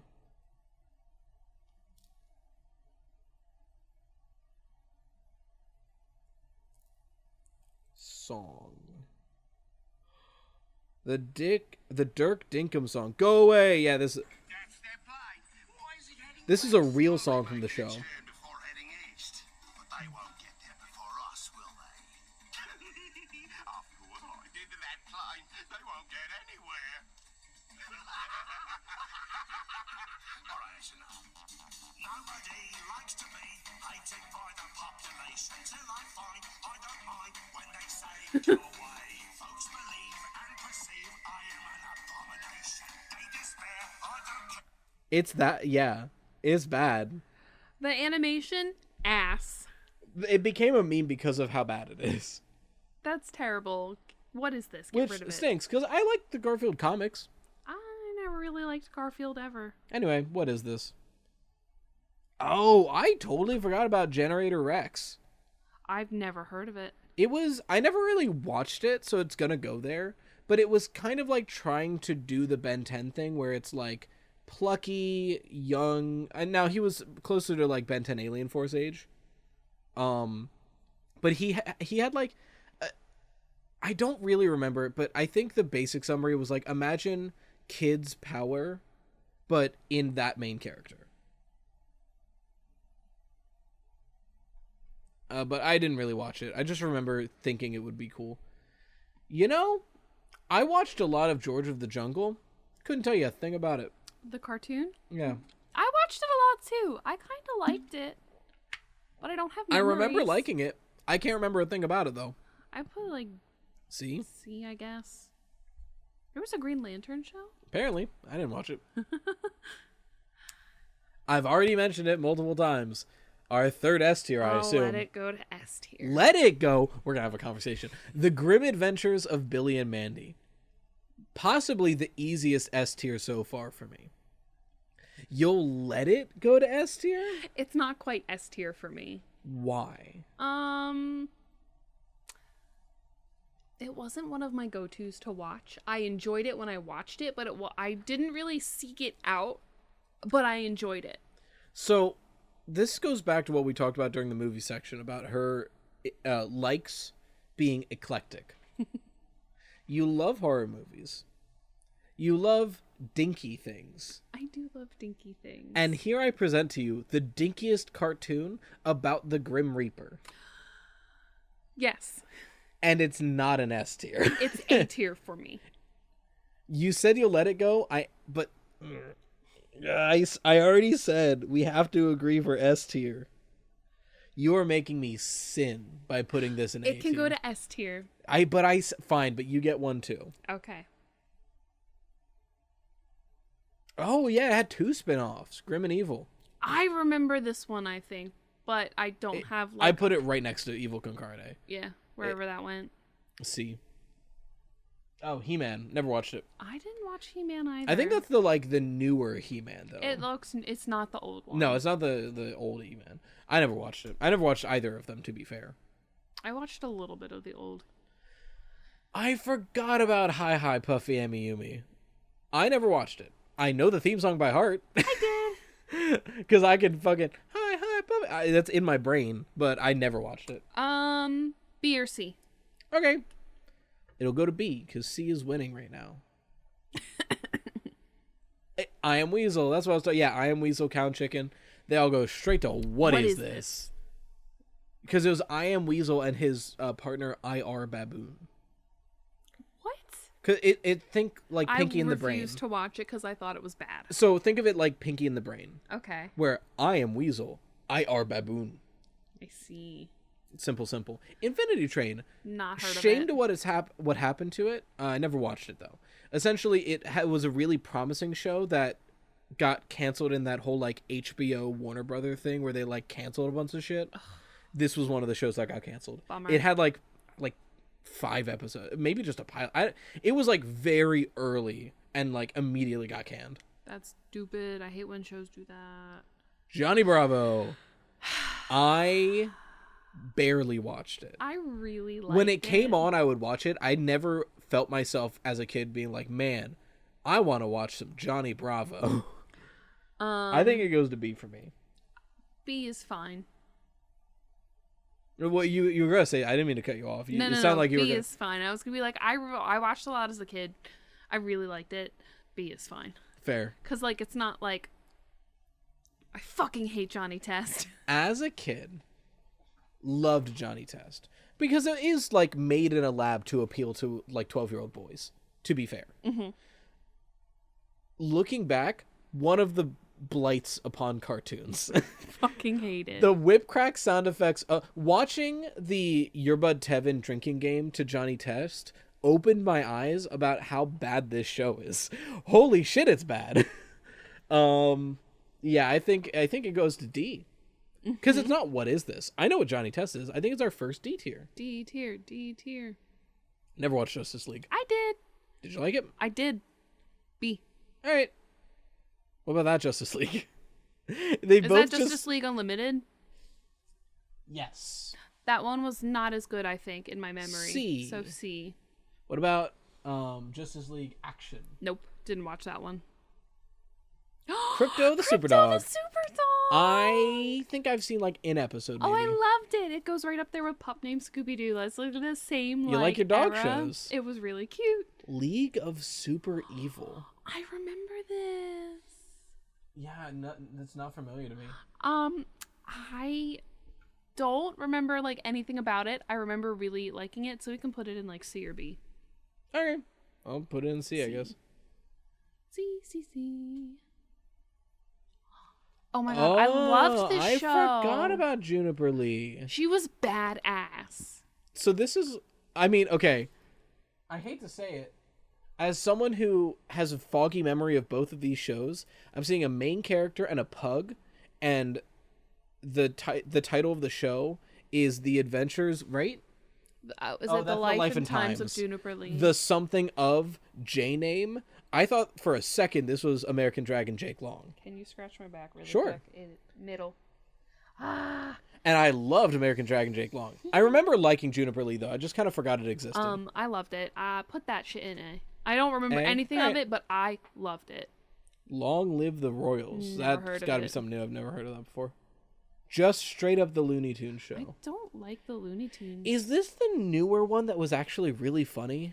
I don't know. No, It I think that doesn't was look something it. else. This is newer than like the original, but it's not the newest. not the like the new not the like newest, but the one that like I guess the second newest had a Probably, lot like- of really good bits. Yeah, no, I don't. I don't never watched it really.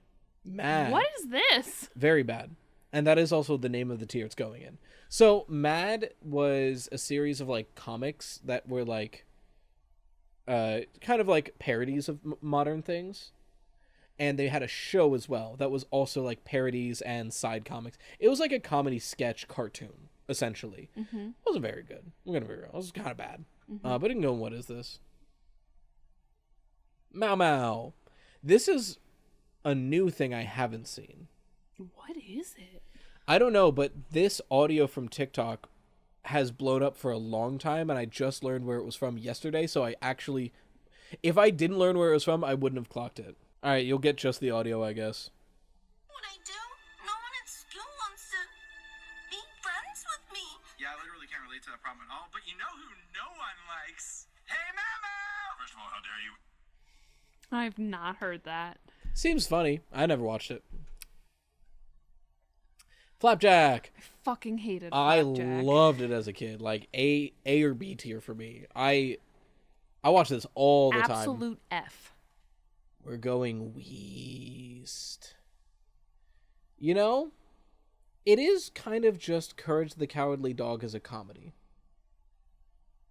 It's bad. I liked it a lot. You said D, I put it technically in F tier. so what is this, I guess? I put it in like A, so I guess I'll put it to D. It is bad. It is not good. That looks really familiar, Megas XLP? but I don't like. It looks really familiar. No idea what but that is. I couldn't place it. Magiswords. Nope. No idea. Mike? What the fuck is this? Mike,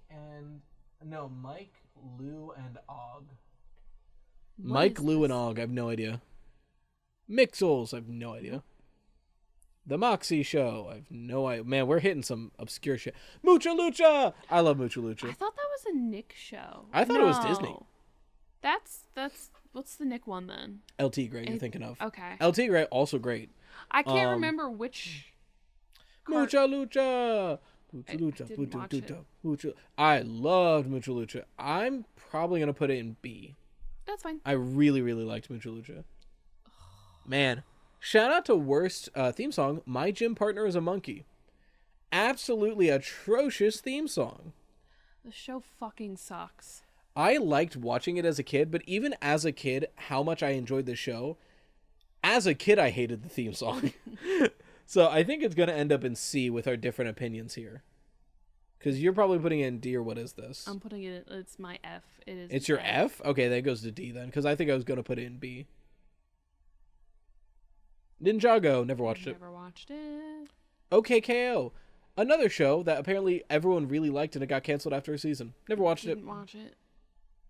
Over the Garden Wall. I didn't know it was Everyone Cartoon tells me to Network. watch this fucking show. I've heard about it. Everyone tells me to watch this fucking show. Never seen it. It looks cute. I probably would like it. Never saw it. Ozzy and Trix. I always forget they had a I show. loved this show. I didn't watch it. It was so good. I assume it's like a Magic School Bus kind of show, right? B. All right. Like a semi-educational cartoon?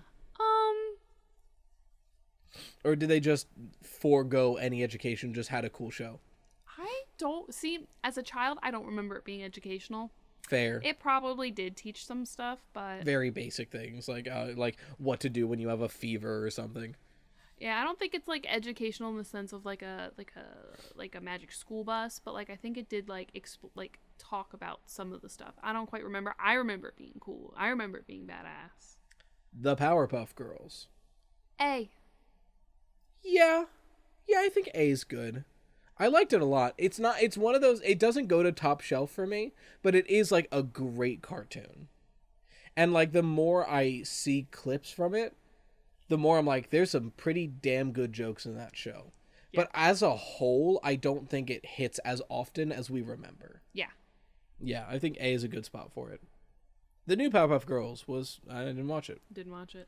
I can't recognize that or read it. Oh, it's Problem Solvers. What is this? The epitome of made to be ugly to appear to teenage boys. Can we just put it in what is this and You pretend need to see a I visual. don't want to. It's possibly the ugliest and worst thing I've ever seen in my life. You can just get the thumbnail.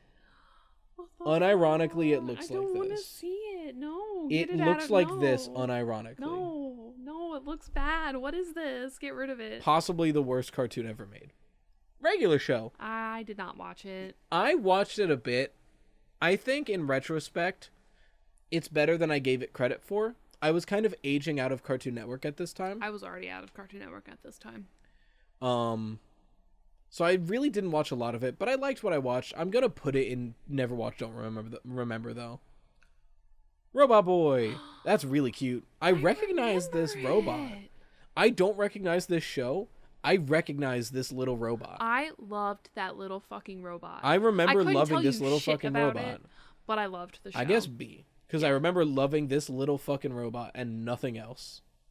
Robotomy. I have no idea what that is. Samurai Jack. I've got the controversial opinion. I never liked Samurai Jack. Really?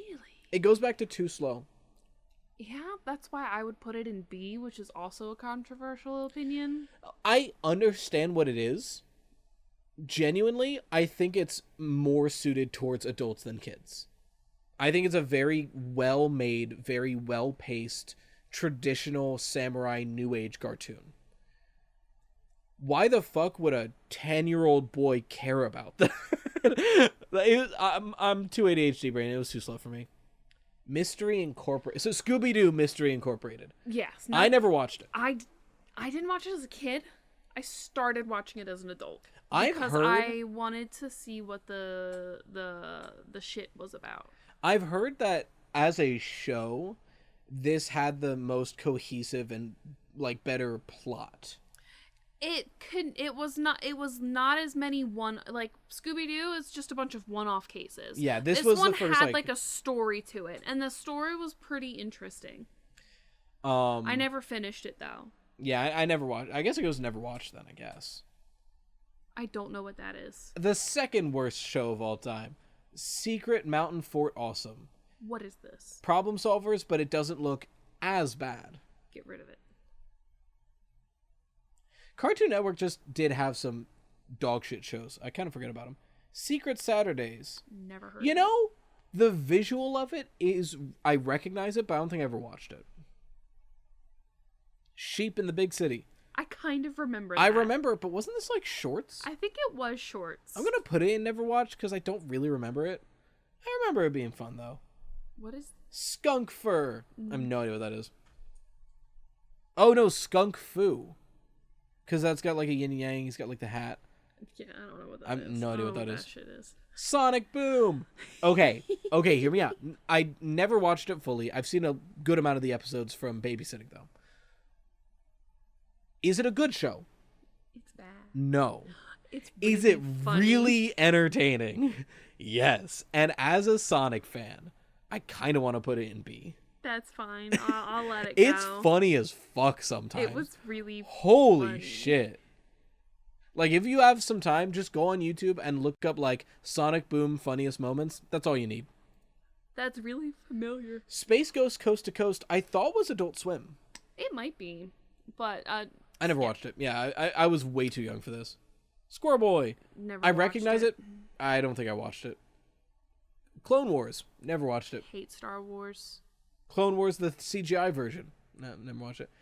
Static Shock. Oh my god, I fucking loved Static Shock. So here's the thing. I loved it. I didn't watch it all that much. I think the time that it came I out, something watched else was it on. religiously. I watched would it a lot, record, though. because it was a part of the Saturday cartoons. So I literally would have my VHS tape recording one channel, and then I would watch it afterwards. I think I would put it in A. Mm-hmm. Really, really solid show. Steven Universe. Never watched it. I didn't like it. I kind of I couldn't get into it. Yeah, I never got into it. I just didn't end up watching it. There's some clips I've seen that are pretty good, but that's about it. I can't read that. Storm Hawks. No idea what that is. Summer Camp Island. Nope. Never heard of it. Sunday Pants. I have no idea what No. that is. SWAT Cats? Never heard of it. Yeah, I guess it's SWAT Cats. I don't know what the hell that is. Symbionic Titan. I remember this, but I don't think I watched familiar, it. But I don't. I think this was really- also in like the Generator Rex era of like, oh, people liked Ben 10. Let's give like early teenagers a cool power. And they tried to make Ben 10 happen again, and it did not work. Teen Titans Go. I have opinions about this. I hate it for what it is, but I appreciate it for what it is. Does that make sense? It's not Teen Titans, and I hate that they just kind of reused Teen Titans. But there's some funny bits in it, but like it's bad. The movie's pretty good. The movie is pretty good. I didn't watch it. It's like pretty funny. It's very. The longer it's gone on, I think the better it's gotten because they've become more and more self-aware of what they are. Yeah, And the movie is kind of the epitome of that. it's bad. Yeah, I think it goes in D tier though. I don't like. I wouldn't watch it, but from what I've seen, like I it's had to alright. watch it when I nannied. It was not fun. Now Teen Titans Original S tier. arguably doesn't belong on this list. It feels like it's in its own category, but yes, S tier. This is an easy S tier. One of my favorite shows growing up, kind of a gateway into anime for me. And yeah, another one that would be a big role play show for me. I was a big Beast Boy kid. All about Beast Boy. I'd pretend to be Beast Boy. Love Beast Boy was my favorite I character. didn't have friends to play it with, so. I didn't play with I was just pretending to be Beast Boy. Oh, no! All my roleplay was with other people. No, I love Beast Boy. Thundercats. Never watched it. Nope. I don't know what that. Tig and Seek? I don't like that. Is this like a Winnie the Pooh spinoff with like Piglet and Tigger? I don't know what that is, but that's. I don't Winnie like the Pooh is title. Disney. Oh, it is Disney. I have no idea what this is then. Time Squad. Don't. This looks familiar, but I don't think I've watched it. I have like weird deja vu. Right? And I think I remember it being really bad. I don't remember it. Okay, season 1 Total Drama Island. I liked it a lot. I would put it. I was in that zeitgeist. That was like really into it, but it like. As a kid, I wouldn't even put it in A. But I was really into it. Like I would log like who would get voted out, and I would make. Oh yeah, I remember voting for Owen. Oh, Wrong. It was wrong. Look, in retrospect, should have voted for... It was him and the goth girl, right? Yes. I should have voted for the goth girl in retrospect. But, like, Owen was the haha funny character. So, of course, that's who I voted for. I gotta get my hair out. It's giving me a headache. Also, they also got away with a lot of shit. I had to... She forgot that there was titties in that show. Like, censored, crop off, plot important titties in that show. Also underage. They're teens, right? They're like 16. That's why it's censored. Yeah. I mean, there was other reasons why it was censored, because it was on Cartoon Network. That'd be crazy. But no, I think this was like the first...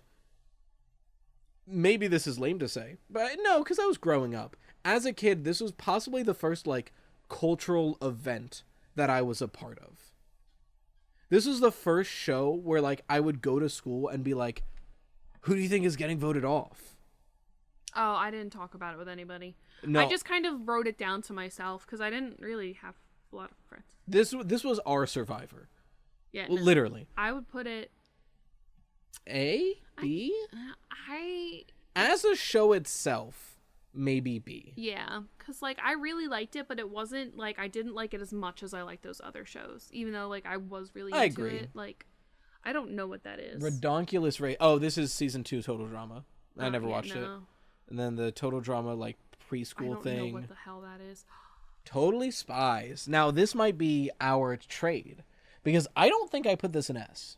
It is one of my S tiers, I think I put it in A, so I think this is our handshake with Billy and Mandy. Great show. I was always playing Sam with my neighbors. As a kid, it was spy stuff, which is always cool. Mm-hmm. Hot Hot girls. girls.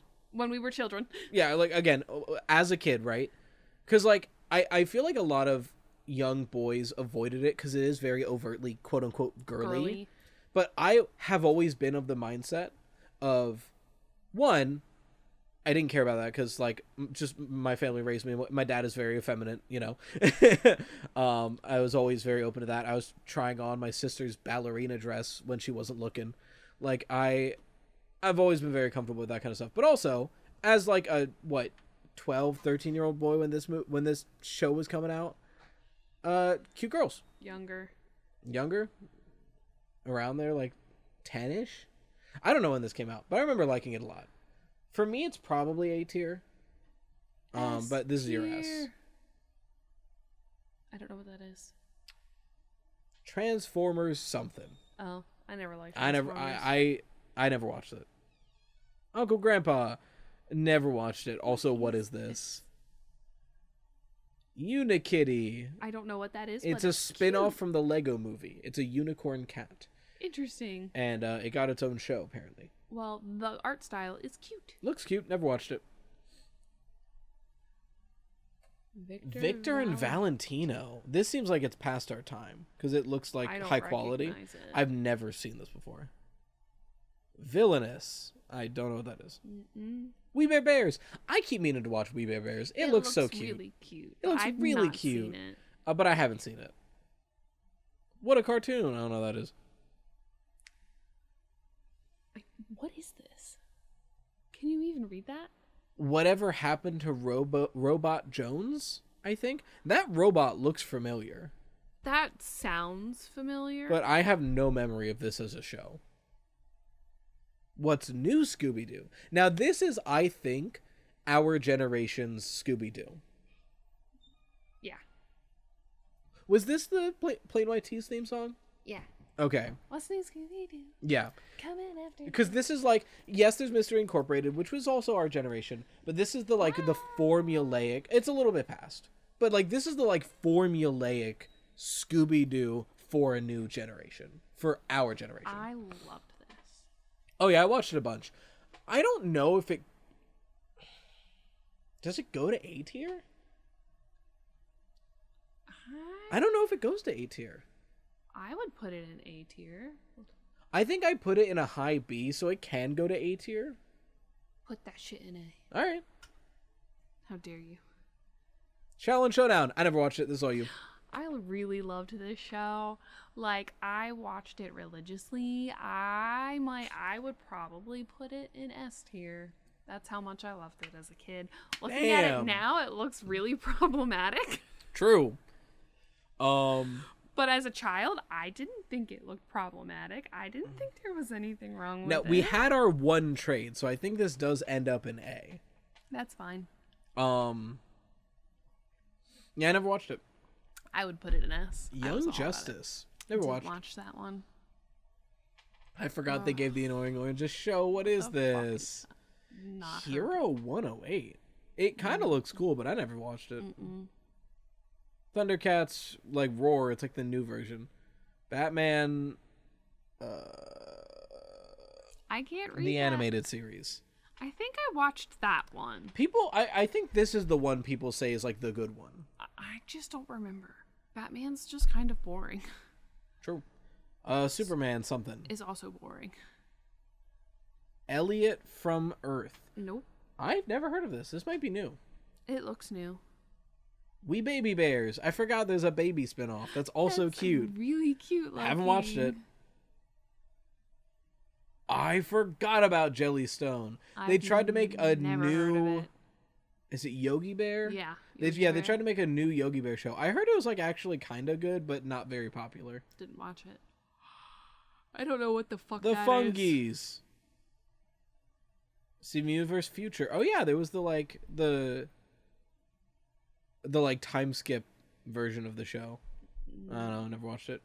And that's the tier list. So our S tier for Cartoon Network shows are Code Lyoko, Foster's Home for Imaginary Friends, The Grim Adventures of Billy and Mandy, Teen Titans, and Totally Spies. I think that's a pretty solid S tier. It's interesting that I feel like most of this was either pretty good or we didn't watch it. Yeah. There was very few, I watched that and it's bad. Yeah. Cartoon Network had a better track record. It's interesting.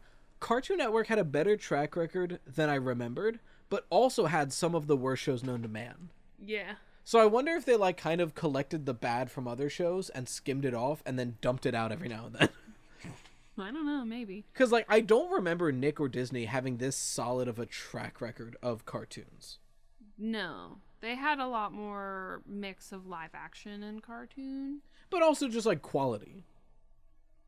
Well, that's because they didn't have a lot of cartoons. Fair. I guess if you're Cartoon Network, you're throwing out cartoons, the bad ones get forgotten. Yeah, because there's the biggest tier in this by far is never watched / don't remember.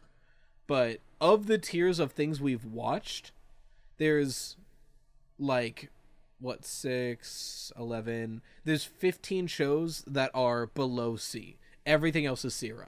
So that's a pretty good track record. And that's a podcast. We're at almost 2 hours. Yeah, probably a decent chunk of that is going to get cut. Yeah, it'd be like an hour 45. But you've been watching the podcast, the Etc. podcast, where we don't even know what's going to happen. If you have anything you want us to talk about or any questions or advice you're looking for, you can send that into etcamapodcast@gmail.com. And if we spin the wheel on it, we might talk about it. But we still don't have an outro. Intros are easy, outros are hard. Send in outros, because this is what I did for FFPP. I was like, I don't have an outro, you guys send one in. Same thing. If you have a good outro idea for this podcast, send it in, maybe we'll use it. Yes, send it to the email. And while I'm at it, before we end, I said I'd shout out the first person who found Ride Doze, and I never did that. And this podcast feels like the perfect place to do it. So let me see if I can pull this up. The first person who I didn't give the link to is Luca, Luca. Shout out you. You were the first person I have on here who found it on your own. A lot of people did on the 19th. I guess that's when I put out the puzzle. Yeah, a lot of people did on the 19th, but you're the first one who it tracks. So congratulations. Good job, I guess. I don't know. Anyway, bye.